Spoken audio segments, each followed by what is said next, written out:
À la seconde où je suis entré dans ce bouge, j'ai senti l'odeur de l'encre et du papier. L'odeur habituelle dans une librairie, mais cette fois, ça sentait aussi le fauve. Ça avait dû bosser dur ici. Des tas de papier dans tous les sens, une tasse de café encore tiède. Quelqu'un était passé par là et j'avais dû le rater de peu. C'est Simon, et aujourd'hui, on va vous parler de Ed Brubaker et on va vous donner 3 conseils pour prolonger le plaisir après la découverte de l'omnibus Captain America, ou simplement pour découvrir le polar en comics. On vous présente 3 de ses titres. C'est parti! On nous demande souvent ce qui fait d'un comics une BD différente, hormis son origine américaine. Ce qui est certain, c'est qu'on peut clairement enlever le super-héros de l'équation. Ce n'est pas seulement un récit de super-héros, le comics, c'est beaucoup plus large que ça. Ce sont des bandes dessinées au style visuel et narratif très proche du découpage d'un film et donc du cinéma. Et le polar, c'est un genre qui est très populaire dans le cinéma, et forcément, puisque les comics sont inspirés par ce médium, eh bien, ils vont forcément aller puiser dans le polar. Et finalement, c'est comme regarder un bon film, on plonge vraiment à fond dedans, on se laisse piéger, on est immergé dans un univers noir, poisseux, sale. DC et Marvel, ils vont même aller s'inspirer du polar. Preuve supplémentaire s'il en est que le comics va puiser là-dedans à chaque fois. Ed Brubaker, souvenez-vous-en, on vous a déjà parlé de lui lorsqu'on a fait la vidéo sur l'omnibus Captain America. Si vous avez lu cet omnibus, vous savez à quel point il maîtrise le rythme, les ambiances poisseuses, paranoïaques, sales et bien tout simplement les personnages troubles. Autant d'ingrédients qu'il a finalement repris de son amour direct pour le polar et pour l'espionnage. La première œuvre de Ed Brubaker qu'on va vous présenter, c'est Criminal.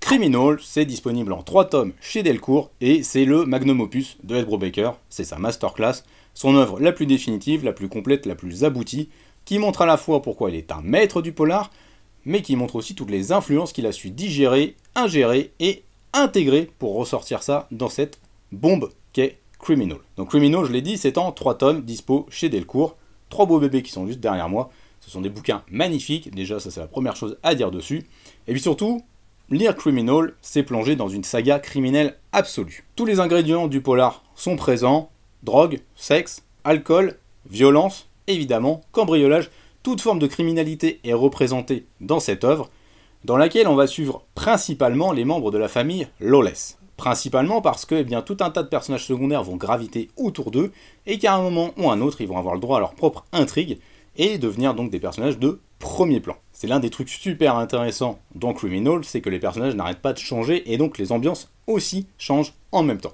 Et ça c'est hyper cool à découvrir, parce qu'à la fois donc on découvre des criminalités très différentes, mais aussi des personnages très différents avec des vécus, des passifs et des causes à leur plonger dans la criminalité qui sont différents. Et ça c'est aussi le second volet de la grande qualité de Criminal et du travail de Ed Brubaker, c'est que Ed Brubaker ne fait pas que du polar, il fait du polar noir. Du polar noir, c'est du polar avec un fond social. C'est pas juste du polar dans lequel il y a du scotch, des mecs bourrés, un détective qui parle avec une voix bresson. Non, c'est bien autre chose, c'est du polar dans lequel il y a du discours social derrière. Et donc Ed Brubaker respecte ça au pied de la lettre, et à chaque fois, dans Criminal, il va gratter la surface de ses personnages et nous montrer à quel point la société déconne franchement. Il va gratter le vernis et il va montrer que le système est défectueux, et donc, plutôt que de condamner ou de nous faire tomber en amour avec ces criminels, il nous fait comprendre les racines du problème. Comment ils sont obligés de plonger dans la criminalité, parce que ce sont des personnes qui, de par leur ethnie, de par leur origine sociale, ou pour toute autre raison, sont obligés de devenir des criminels car la société ne veut simplement pas d'eux. C'est tout simple, mais ça fonctionne à mort. Ed Brubaker ne verse pas dans le commentaire à charge, ne verse pas non plus dans la complaisance, mais il montre, avec des mécanismes très simples, comment ces personnages-là sont obligés de devenir des criminels pour tout simplement pouvoir s'en sortir. Et rien que ça, c'est absolument brillant. Et grâce à tous ces personnages, finalement, Ed Brubaker va créer une tapisserie criminelle moderne. Il va vraiment présenter la criminalité dans toute sa globalité, dans toutes ses formes et dans toute sa diversité. Et c'est passionnant. Chaque intégrale comprend en fait 3 grands récits. Et 3 grands récits qui sont indépendants les uns des autres. C'est aussi ce qui fait la particularité finalement de Criminal. On y suit une famille et des personnages secondaires, mais chaque histoire est indépendante l'une de l'autre. Et finalement, ce qui est intéressant, et notamment avec ce format des intégrales, c'est que des personnages secondaires qui existaient juste dans le fond d'une case vont devenir des personnages de premier plan ensuite. Et c'est toujours assez amusant de revenir en arrière après, une fois qu'on a lu d'autres histoires, et de redécouvrir ces personnages-là, greffés par-ci par-là dans l'histoire, intégrés juste au détour d'un dialogue ou au détour d'une case dans un décor, et ensuite de revenir sur eux et de voir plus en détail leur vie. Parce que évidemment, ça peut se lire donc indépendamment les uns des autres, mais la globalité du tableau, la grande tapisserie, vous n'allez la comprendre finalement qu'en lisant l'ensemble des intégrales et l'ensemble des récits estampillés Criminal. C'est ça qui fait aussi le sel de cette lecture-là, c'est qu'on pourrait se dire chaque histoire est indépendante, je ne peux ne pas en lire certaines, finalement c'est un peu se tromper parce que ça aboutit à chaque fois à quelque chose d'autre, à une vision supplémentaire et donc à une nouvelle lecture, à approfondir finalement la grande histoire et c'est hyper intéressant à découvrir. Pour l'accompagner au dessin sur Criminal et sur finalement quasiment l'ensemble de son œuvre aujourd'hui, Ed Brubaker est accompagné par Sean Phillips. Sean Phillips c'est un dessinateur britannique et il est super bon, notamment pour tout ce qui est des jeux de contraste. On sent vraiment une alchimie en fait entre Brubaker et Phillips, c'est-à-dire qu'ils se connaissent vraiment très bien tous les deux, et l'un complète agréablement bien et superbement bien le travail de l'autre. C'est vraiment assez ouf, et ça se mesure notamment au fur et à mesure de la plongée dans Criminal, et au fur et à mesure de leurs séries sur lesquelles ils ont collaboré. Sean Phillips, il travaille notamment beaucoup sur les jeux d'ombre et de lumière, sur les visages des personnages notamment, et sur les décors très poisseux, très crado, dans lesquels ces personnages-là vont évoluer. Il joue beaucoup avec les ombres en fait, des visages des personnages pour les rendre beaucoup plus expressifs, mais en même temps pour montrer leur humanité, ou bien leur manque d'humanité à certains moments. C'est assez intéressant, il y a presque un aspect monochromatique dans certaines de ces planches. Ça rend son travail vraiment puissant, très fort, très tape à l'œil. Les images sont vraiment gravées très fortement dans notre rétine lorsqu'on lit du Sean Phillips. C'est un style reconnaissable entre mille. C'est bien aidé aussi aujourd'hui par la colorisation de son fils, Jacob Phillips, qui donc colorise vraiment les travaux modernes de Sean Phillips. Et pareil, lui, il a un rendu de couleurs très propre à lui. C'est des couleurs souvent criardes avec des gros aplats. Et ça donne un style vraiment inimitable et reconnaissable entre mille. Et encore une fois, c'est les liens avec le comics et le cinéma. Ça rappelle fortement justement l'utilisation de la lumière au cinéma. Ça nous a beaucoup souvent rappelé ce que fait Edgar Wright dans Last Night in Soho, avec des jeux de lumière, des jeux de contraste très appuyés, très prononcés, notamment sur les visages des personnages. Et ça montre ce qu'on disait au début avec les liens entre justement le cinéma et les comics. Les uns puisent leurs inspirations dans les autres, et ce sont vraiment des médias qui se répondent, et c'est hyper intéressant à analyser et à découvrir. C'est pour ça que les comics, c'est super riche. Le deuxième titre que l'on va vous conseiller, toujours de Brubaker et encore avec Sean Phillips au dessin, de toute façon les trois sont avec Sean Phillips au dessin comme ça, c'est pas compliqué, c'est Fatal. Fatal c'est juste là. Fatal ça reprend vraiment le mythe de la femme fatale qui est typique des récits polars noirs. Vous savez, la femme fatale c'est cette femme qui drague ouvertement le détective en charge de l'affaire dans les récits, qui va coucher avec lui et qui va se retrouver soit au choix morte ou disparue. C'est une vision profondément rétrograde et sexiste de la femme, et Ed Brubaker, lorsqu'il écrit Fatal, et il entreprend de complètement casser cette image. Fatal, c'est vraiment très intéressant à découvrir pour prolonger Ed Brubaker, parce que ça montre les codes classiques du polar, mais il les subversifie, il les démystifie, il les déconstruit à chaque fois, et finalement c'est ce qui fait tout l'intérêt de son travail scénaristique. Avec Fatal, Ed Brubaker nous présente Joséphine, une jeune femme brune, magnifique, dans la trentaine, qui tombe un jour sur un détective en train de faire une enquête sur une jeune femme qui a disparu. Jeune femme que Joséphine connaissait évidemment. À partir de là, l'engrenage classique de la femme fatale va se mettre en place, c'est-à-dire que le détective va se retrouver à coucher avec Joséphine, sauf que Brubaker va vite twister ça avec des mythes issus du répertoire Lovecraftien. On va apprendre que Joséphine est en fait une femme qui a subi une malédiction, c'est-à-dire qu'elle est condamnée à être éternellement belle, et à ce que les hommes tombent sous son charme tout le temps, et qu'à la fin, il meurt. Donc Fatal, c'est vraiment super intéressant, parce qu'il y a ce côté classique du polar noir au tout début, mais après, il y a ce mythe Lovecraftien qui arrive et qui pervertit un peu le récit, puisque le récit vraiment se transforme. On passe d'une enquête classique à un récit plus conspirationniste, avec le groupuscule qui a créé Joséphine, qui a maudit Joséphine, qui veut reprendre le contrôle sur elle. Et franchement, c'est passionnant parce qu'on découvre une femme qui essaie de s'affranchir des codes qu'on lui a imposés. Il y a un vrai discours méta derrière. Si vous me connaissez, vous commencez à savoir que les récits avec des discours méta, c'est mon kiff. Et là, c'est vraiment passionnant à suivre. Il déconstruit vraiment tous les mythes noirs. Et puis, Sean Phillips au dessin, notamment dans le tome 2, il y a des planches absolument magnifiques. Vraiment, c'est splendide. Il se défonce au niveau de son travail. Pour moi, c'est le meilleur taf de sa carrière, Sean Phillips. C'est pas compliqué. Il n'y a pas encore Jacob Phillips aux couleurs, c'est beaucoup plus fin dans la colorisation, moins pétaradant, mais ça sert beaucoup mieux le récit qui est beaucoup plus noir, sombre et crépusculaire. Donc c'est vraiment passionnant à suivre et Fatal, je vous recommande vraiment de le lire.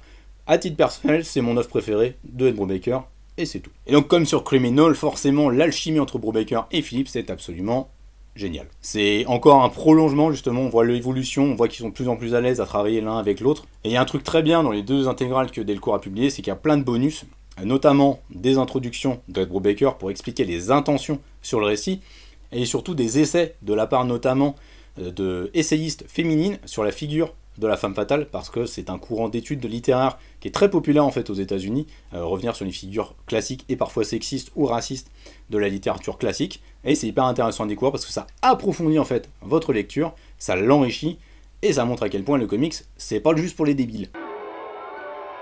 Le troisième récit que l'on va vous conseiller, c'est la dernière série en date, c'est Reckless. Reckless, qu'est-ce que c'est? Eh bien Reckless, c'est simplement le récit et les enquêtes de Ethan Reckless, un ancien marine qui est devenu un détective privé, et c'est un peu l'aboutissement en fait du travail entre Brubaker et Sean Phillips. C'est-à-dire que, passé un certain point, ils ont voulu se détacher des codes traditionnels du comics, c'est-à-dire que les numéros de 20 pages, ça commençait un peu à les gonfler. On le voit notamment dans la troisième intégrale de Criminal, ils vont de plus en plus faire des épisodes plus longs, parfois la quarantaine de pages, parfois 70, parfois même carrément 100 pages. Si vous avez un peu suivi l'actualité des publications du duo chez Delcourt, il y a notamment eu Pulp, qui est un très court récit de 60 pages, mais qui est absolument brillant en termes de narration, c'est-à-dire qu'en 60 pages, les mecs racontent ce que d'autres auraient pris 500 pages à faire. On va donc suivre ce Ethan Reckless dans les enquêtes que, eh bien, lui donnent des Pékins lambda, j'ai envie de dire, c'est-à-dire des gens qui l'appellent, qui ont besoin de quelque chose, de trouver une personne. Donc c'est très découpé, très séquencé, chapitré comme un récit de polar, c'est un tome qui fait généralement entre 120 et 140 pages, et c'est vraiment découpé à la manière d'un roman avec des chapitres, mais pas des chapitres qui font tous le même nombre de pages. Donc Ed Brubaker et Sean Phillips se détachent vraiment des codes classiques du comics, ils font leurs propres règles, comme Ethan Reckless fait ses propres règles dans le récit, c'est-à-dire que c'est un détective privé, et il va se confronter à tout ce qu'il y a de plus pourri au sein des États-Unis. Le premier tome, c'est pas forcément le meilleur, parce que c'est celui qui est le plus centré sur Ethan, et Ethan, c'est un peu une coquille vide. C'est-à-dire que c'est vraiment le personnage dans lequel on va se projeter, comme dans n'importe quel récit, comme par exemple Bosch dans les premiers romans de Michael Connelly, si vous connaissez. C'est vraiment un personnage sur lequel on crée une backstory, mais dans lequel finalement on est censé vraiment s'identifier à mort. Et après, c'est d'autres personnages qui vont vraiment devenir plus intéressants et plus prégnants. Donc dans les tomes suivants, pour l'instant il y en a 4, ce sont les personnages secondaires qui prennent vraiment l'appui. Ethan n'est qu'un spectateur des événements auxquels il assiste. Et alors Ed Brubaker ne nous épargne absolument rien. Prostitution dans le cinéma des années 60, le racisme, mise à la porte des SDF pendant la construction des beaux quartiers à Los Angeles dans les années 70. C'est la fête, mais c'est surtout hyper intéressant parce que Brubaker nous raconte ce qu'il a vécu et il nous plonge dans des États-Unis qui ne sont pas si idylliques qu'on voudrait bien le croire. Le premier tome n'est vraiment pas le meilleur, donc si vous avez lu le premier tome et que vous étiez un peu refroidi, continuez, et je vous garantis que le tome 2, L'Envoyé du Diable, est vraiment excellent, c'est une petite pépite, l'enquête est super, et c'est vraiment passionnant. Ici, vous avez Jacob Phillips aux couleurs, et il apporte vraiment quelque chose en plus au dessin de son père. Ça se passe à Los Angeles, les couleurs sont forcément beaucoup plus chaudes qu'auparavant, comme par exemple Police fédérale Los Angeles, si vous connaissez, il y a vraiment des planches, notamment dans le tome 3, on dirait vraiment qu'elles sont sorties du film que je vous recommande très fortement de regarder si vous ne l'avez pas vu, comme toute la filmographie de William Friedkin d'ailleurs. Et c'est vraiment, c'est magnifique à découvrir, c'est vraiment une fusion supplémentaire, une alchimie supplémentaire, là entre 3 personnes, parce que Jacob Phillips fait vraiment partie intégrante de l'équipe, et les couleurs chaudes, ça donne une ambiance beaucoup plus chaleureuse, et ça change vraiment des récits précédents de Brubaker et Phillips. C'est-à-dire qu'on est quand même sur quelque chose de plus optimiste. Avant, les personnages principaux étaient souvent désabusés, désœuvrés, plongés un peu dans leur malheur. Ethan Reckless, c'est bien différent, c'est un personnage plus optimiste, plus combatif aussi. On est vraiment ici sur un hommage aux héros des récits pulp, en fait, qui pouvaient être publiés dans les années 50 ou 60, que ce soit dans les romans ou dans des comics déjà à l'époque. Donc on est sur quelque chose de quand même beaucoup plus lumineux. Et si ce que je vous ai dit sur les précédents récits vous semble un peu trop noir, un peu trop pessimiste, allez sur Reckless. C'est un peu plus sympa, même si c'est parfois macabre et quand même sombre, mais c'est vraiment super bien, c'est de la très très bonne cam. Pour finir, on va vous présenter des polars qui ne sont pas de Ed Brubaker. Parce que, oui, Ed Brubaker c'est le maître du polar, mais c'est pas le seul à en faire. Il y a plein de polars en fait qui existent dans le monde des comics. Il y a notamment Goodnight Paradise qui est chez Panini Comics, qui est écrit par Joshua Dysart et dessiné par Alberto Ponticelli, qui nous place ici dans une Los Angeles, mais vu pas du beau côté, mais du très moche, puisqu'on suit un SDF qui va découvrir le cadavre d'une jeune fille, se rendre compte qu'il est absolument le seul à être concerné par la mort de cette femme, qui va commencer à enquêter. Forcément, il prend des substances parce qu'il est SDF, il a une vie pourrie, donc il essaie un peu de se rattraper, de se mettre des étoiles dans les yeux comme il peut. Et c'est hyper intéressant parce que le récit va nous faire découvrir vraiment l'envers du décor, cette vie des SDF, qui est franchement camouflée, qu'on voit quasiment jamais en fait dans les médias. Donc Joshua Dysart donne vraiment la parole à ces personnes-là, surtout qu'avec Alberto Ponticelli, le dessinateur, ils ont vraiment été côtoyés des SDF, ils sont vraiment documentés, c'est très intéressant, c'est très fourni au niveau du travail. Comme tout récit noir, comme je le disais, il y a un fond social derrière, et c'est franchement passionnant à suivre, et les dessins d'Alberto Ponticelli tabassent. C'est pas du comics classique, pas du tout, on est sur un trait bien plus brouillon, un peu désaturé, cradingue, mais ça va vraiment parfaitement avec le récit. Et il a eu un fauve à Angoulême il y a 2 ans, et c'est pas pour rien. L'autre récit incontournable en matière de polar, c'est Stray Bullets. Stray Bullets, c'est signé David Lafame, et c'est une des plus grandes sagas criminelles jamais écrites dans l'histoire des comics. Mais personne n'en parle. Et c'est bien dommage parce que c'est franchement super bien. Un peu comme Criminal, et c'est un peu une référence assumée de la part de Ed Brubaker, on suit plein de personnages très différents, dans plein d'activités criminelles très différentes aussi, et en fait on va suivre leur quotidien un peu pourri, mais comme dans Criminal, eh bien David Lafame nous fait vraiment côtoyer ces personnages au plus profond, il nous fait comprendre leurs travers, leurs tracas, et pourquoi ils en sont arrivés là. C'est hyper diversifié, il y a toujours des ambiances très différentes, et franchement c'est super bien. Delcourt a réédité ça en 5 intégrales, et franchement, foncez dessus, c'est super bien. Ensuite, on va quand même pas abandonner non plus complètement les super-héros, parce qu'on aime quand même bien ça, les mecs qui mettent des slips par-dessus leurs pantalons. On va vous conseiller forcément Batman, un long Halloween ou Amère Victoire, parce que, eh bien, c'est le summum du polar chez Batman. De toute façon, Batman, c'est un détective, et la plupart du temps, il est mis dans ce rôle-là. Et puis Ed Brubaker, il a aussi écrit du Batman. Et ouais, faut le savoir. Meurtrier et fugitif, No Man's Land, ce sont des grandes sagas de Batman auxquelles il a participé. Donc vraiment, si vous aimez les polars, si vous connaissez quelqu'un dans votre entourage qui aime le polar, mettez-le sur Batman, ça devrait lui plaire. Notamment si c'est signé Jeff Lubb Tipsale ou Frank Miller. Et puis aussi Daredevil. Daredevil, c'est pareil, c'est un personnage qui baigne dans une ambiance noire, crépusculaire, très proche du polar, que ce soit quand il est écrit par Brian Michael Bendis ou par Ed Brubaker à la suite. Eh bien c'est franchement incroyable à découvrir, c'est noir, c'est glauque, ça suinte dans tous les sens, vraiment. On plonge vraiment dans les plus bas fonds de New York, c'est passionnant à suivre. Et Brian Michael Bendis, de toute façon, il n'est jamais aussi bon que quand il fait du polar. Checkez alias Jessica Jones, c'est franchement super bien. Et c'est un mec qui aime pas trop Bendis qui vous dit ça, donc ça veut dire beaucoup. Il y a pas mal de polars qui sont disséminés par-ci par-là dans le monde du comics. Mais Ed Brubaker, c'est le maître absolu et incontestable.